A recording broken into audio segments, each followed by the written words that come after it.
Good wishes to all of you. Indian Polity by m.laxmikant sir. And we are here hearing about the 12th topic, Parliamentary System audiobook. We consider this as a part 2 system of government in this book. Here we cover 12th parliamentary system, 13th federal system, 14th center-state relations, interstate relations, emergency provisions. And the 12th topic of this book was parliamentary system. We hear it on a audio format. The Constitution of India provides for a parliamentary form of government both at the center and in the states. Article 74 and 75 deal with the parliamentary system at the center and Articles 163 and 164 in the states.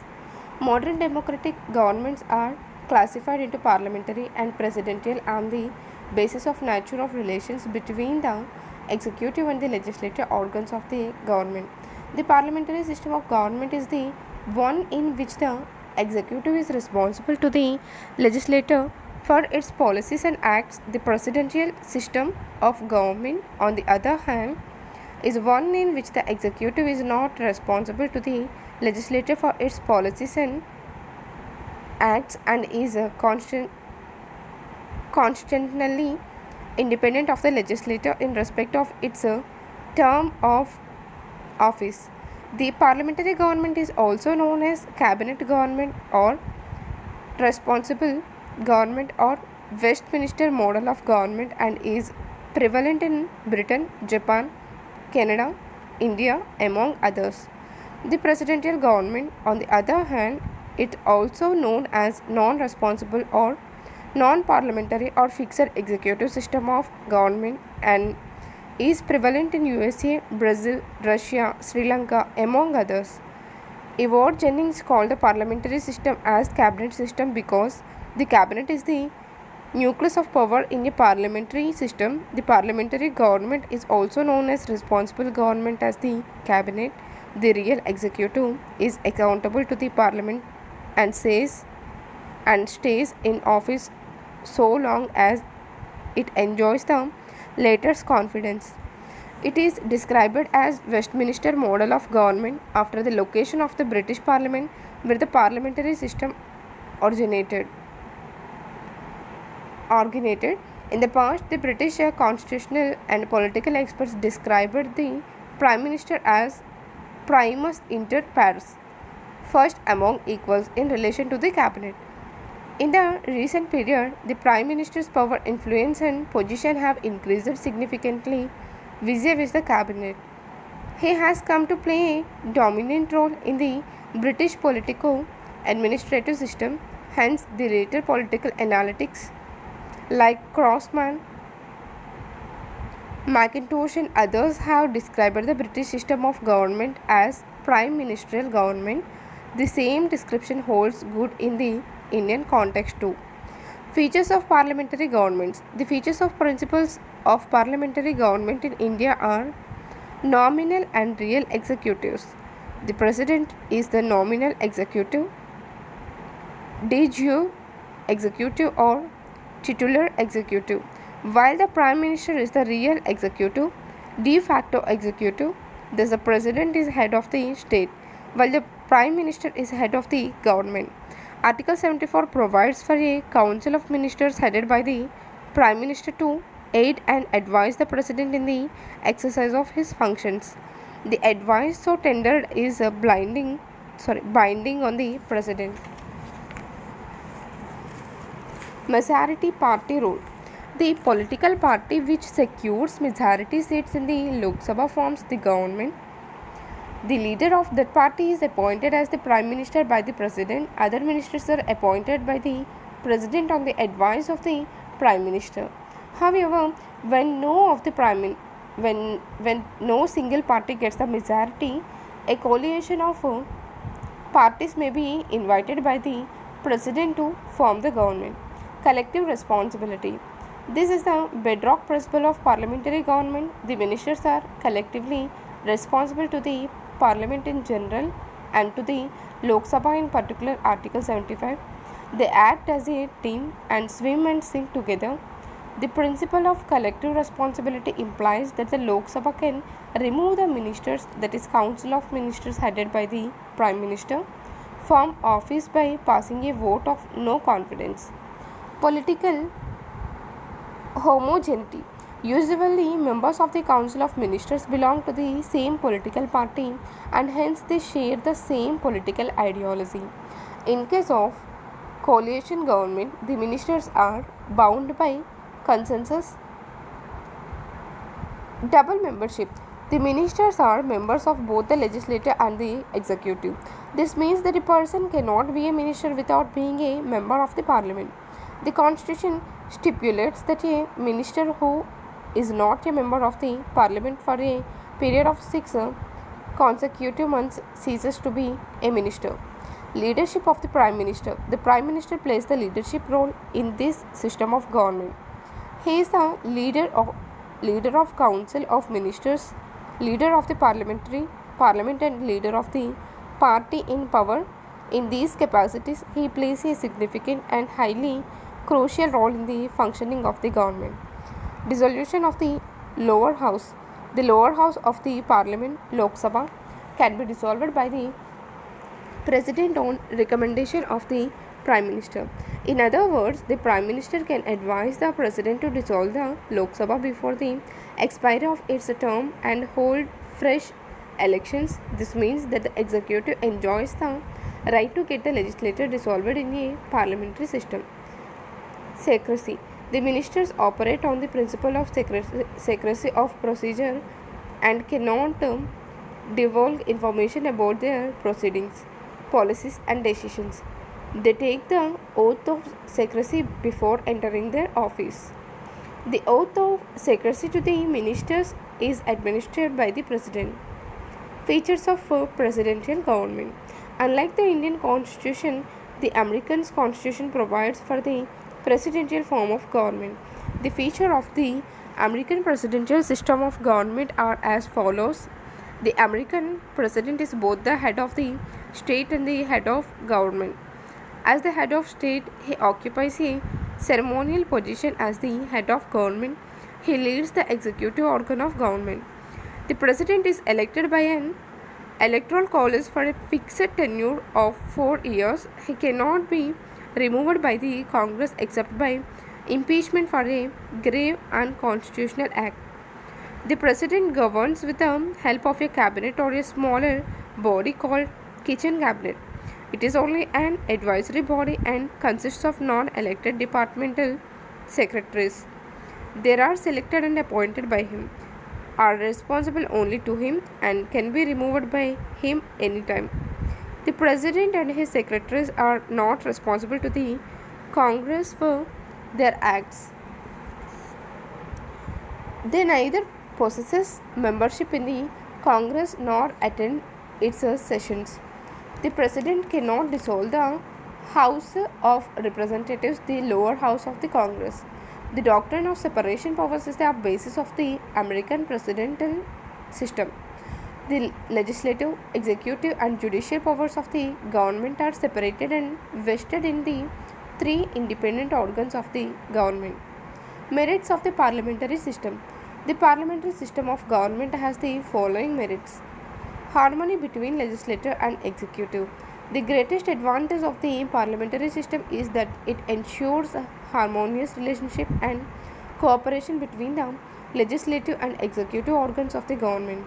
The executive is a part of the legislature and both are interdependent at work. Sorry. As a result, there is a less scope for disputes and conflicts between the 2 organs. Responsible government. By its very nature, the parliamentary system establishes a responsible government. The ministers are responsible to the parliament for all their acts of omission and commission.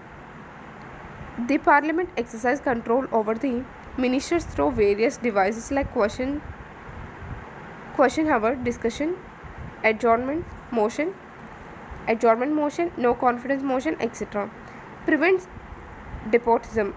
Under this system, the executive authority is vested in a group of individuals, council of ministers, and not in a single person. This dispersal of authority checks the dictatorial tendencies of the executive. Moreover, the executive is responsible to the parliament and can be removed by a no confidence motion. Ready alternative government. In case the ruling party loses its majority, the head of the state can invite the opposition party to form the government. This means an alternative government can be formed without fresh elections. Hence, Dr. Jennings says the leader of the opposition is the alternative prime minister. Wide representation. In a parliamentary system, the executive consists of a group of individuals, that is, ministers who are representatives of the people. Hence, it is possible to provide representation to all sections and regions in the government. The prime minister, while selecting his ministers, can take this factor into consideration. Demerits of the parliamentary system. In spite of the above merits, the parliamentary system suffers from the following demerits. Unstable government. The parliamentary system does not provide a stable government. There is no guarantee that a government can survive its tenure.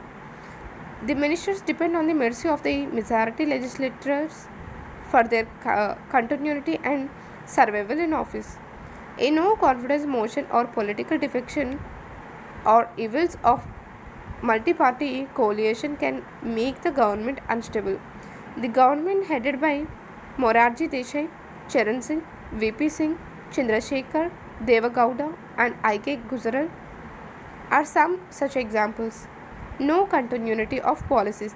The parliamentary system is not conducive for the formulation and implementation of long-term policies. This is due to the uncertainty of the tenure of the government. A change in the ruling party is usually followed by changes in the policies of the government. For example, the Janata government headed by Morarji Desai in 1977 reversed a large number of policies of the previous Congress government. The same was repeated by the Congress government after it came back to power in 1980. Dictatorship of the cabinet. When the ruling party enjoys absolute majority in the parliament, the cabinet becomes autocratic and exercises nearly unlimited powers. H.J. Lasky says that the parliamentary system gives the executive an opportunity for training.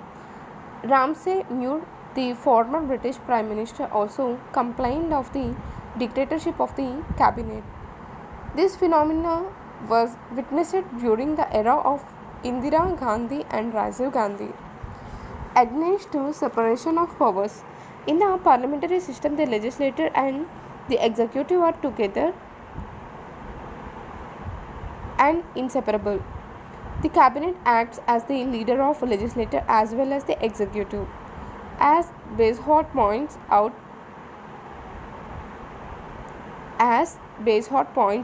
the cabinet is a hyphen that joins the buckle that binds the executive and legislative departments together. Hence, the whole system of government goes against the letter and spirit of the theory of separation of powers. In fact, there is a fusion of powers. Government by amateurs. The parliamentary system is not conducive to administrative efficiency as the ministers are not experts in their fields. The prime minister has a limited choice in the selection of ministers. His choice is restricted to the members of parliament alone and does not extend to external talent. Moreover, the ministers devote most of their time to parliamentary work, cabinet meetings and party activities. Now let us compare the parliamentary and presidential systems in terms of their features, merits and demerits. Reasons for adopting parliamentary system. A plea was made in favor of US President's system of government in the Constituent Assembly, but the founding fathers preferred the British parliamentary system due to the following reasons. Familiarity with the system. The constitution makers were somewhat familiar with the parliamentary system as it had been in operation in India during the British rule. K.M. Munshi argued that for the last 30 or 40 years, some kind of responsibility has been introduced in the governance of this country. Our constitutional traditions have been parliamentary. After this experience, why should we go back and buy a novel experience? Preference to more responsibility. Dr. B.R. Ambedkar pointed out in the Constituent Assembly that a democratic executive must satisfy two conditions: stability and responsibility. Unfortunately, it has not been possible so far to devise a system which can ensure both in equal degree. The American system gives more stability but less responsibility. The British system, on the other hand, gives more responsibility but less stability. The draft constitution in recommendation, the parliamentary system of executive has preferred more responsibility to more stability. Need to avoid legislative executive conflicts. The framers of the constitution wanted to avoid the conflicts between the legislature and the executive which are bound to occur in the presidential system prevalent in USA. They thought that an infant democracy could not afford to take the risk of a perpetual cleavage, feud or conflict or threatened conflict between these two organs of the government. They wanted a form of government that would be conducive to the manifold development of the country. Nature of Indian society. India is one of the most heterogeneous state and most complex plural societies in the world. Hence, the constitution makers adopted the parliamentary system as it offers a greater scope for giving representation to various sections, interests, and regions in the government. This promotes a national spirit among the people and builds a united India. Whether the parliamentary system should be continued or should be replaced by the presidential system has been a point of discussion and debate in our country since the 1970s. This matter was considered in detail by the Swaran Singh Committee appointed by the Congress government in 1975. The committee opined that the parliamentary system has been doing well and hence there is no need to replace it by the presidential system. Comparing parliamentary and presidential systems.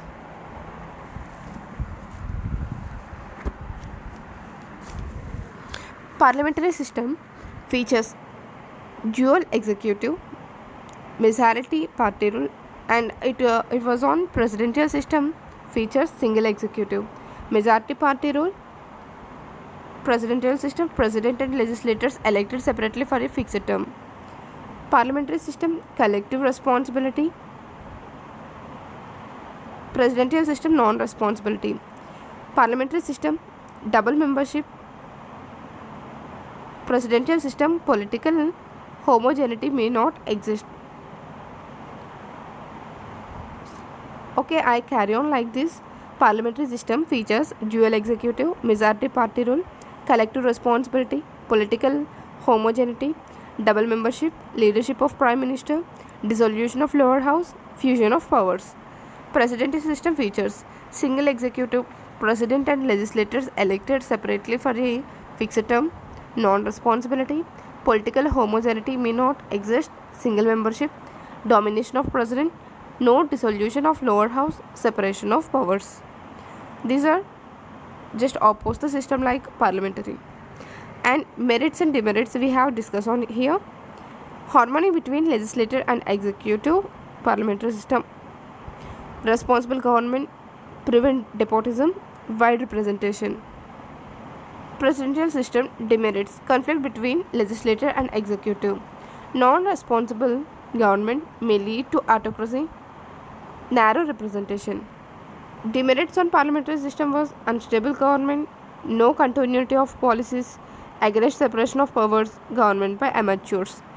Presidential system merits, stable government, dividedness in policies based on separation of powers, government by experts. Distinction between Indian and British models. The parliamentary system of government in India is largely based on the British parliamentary system.